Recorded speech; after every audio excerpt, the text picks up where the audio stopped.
सावित्री देवसेना स्वाहा सोधा द्वितीय पृष्ठुष्टि आत्मदेवता स्वाहा ऊर्जादेष्टवासने वृद्धि आगासने वृद्धि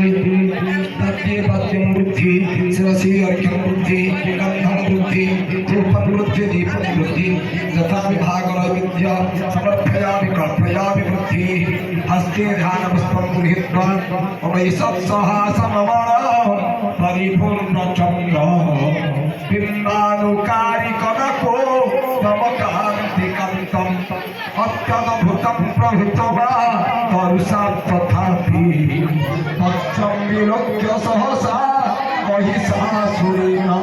अब गुर्जादेव मत्रुगोणा सर्वमंगलदायकं चित्रं सर्वकार्याणि तद्भेदेभ्यो नमो नमः अनेन मंत्रपुष्पाञ्जलिगणपतिं सर्वं गुर्जादेवश्च समात्मनप्रियं